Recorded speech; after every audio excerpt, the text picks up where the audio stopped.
À 3 mois de l'élection présidentielle, la Conférence des évêques catholiques de Côte d'Ivoire, CECSI, a publié une lettre pastorale intitulée L'Église en Côte d'Ivoire au service de la réconciliation, de la justice et de la paix. Le document de 79 pages fait des propositions pour consolider la cohésion sociale. Plusieurs constats, des interpellations, et des propositions.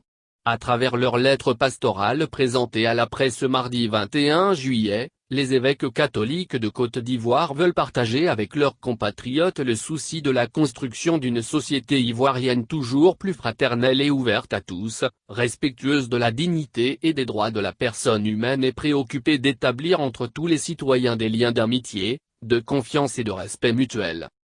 Intitulé L'Église en Côte d'Ivoire au service de la réconciliation, de la justice et de la paix, ce document publié à 3 mois d'une présidentielle qui cristallise la tension en Côte d'Ivoire, est une invitation à regarder ensemble et de façon objective la situation de crise que vit notre pays depuis de nombreuses années et de ses conséquences qui marquent chacun dans sa chair et dans son histoire, a souligné le père Emmanuel Voïna, le secrétaire général de la CECSI qui a présenté l'ouvrage.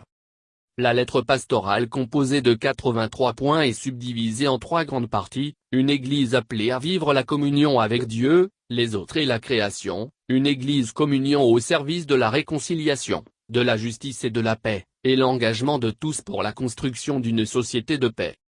Réconciliation, justice, paix. Les évêques présentent les conditions de réalisation de la réconciliation, la justice et la paix. D'abord, la réconciliation doit être inclusive et participative en ce sens qu'elle ne doit exclure aucun antagonisme, écrivent-ils.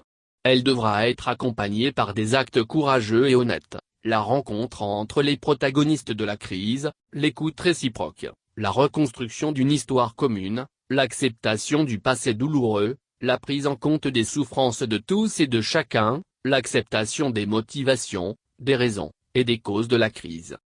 Quant à la justice, 3 conditions leur apparaissent nécessaires pour y parvenir. Il s'agit notamment de promouvoir un ordre juste, respecter le principe de subsidiarité et lutter contre la corruption. Car, déplorent les évêques, depuis ces dernières années, les autorités gouvernementales de toutes les tendances idéologiques de notre pays, ont toujours tenté de manipuler la justice selon leurs intérêts. Ces dirigeants l'ont fait soit pour dénier la nationalité ivoirienne, soit pour la brader, soit pour rendre inéligible un adversaire politique, soit pour remettre à la justice internationale certains compatriotes tandis que d'autres responsables de crimes jouissent de leur liberté, insiste l'épiscopat. Dans sa lettre pastorale, la CECSI estime qu'il ne suffit pas d'organiser des élections pour que le pays soit en paix. Il est nécessaire d'y cultiver l'amour et la fraternité entre nous, par des prises de parole, des actions et des relations empreintes de convivialité. Tous concernés. Si aux yeux de l'épiscopat, seule une authentique réconciliation accomplie dans la vérité et la justice apportera une paix durable à la société ivoirienne, c'est donc tous les fils et filles de la Côte d'Ivoire, les évêques, prêtres et tous les consacrés y compris qui sont appelés à construire et consolider la paix.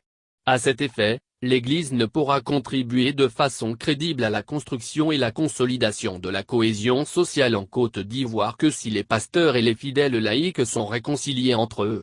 La perte de crédibilité et le discrédit dans la mission exigent de nous une attitude renouvelée et résolue pour résoudre les conflits à l'intérieur de l'Église.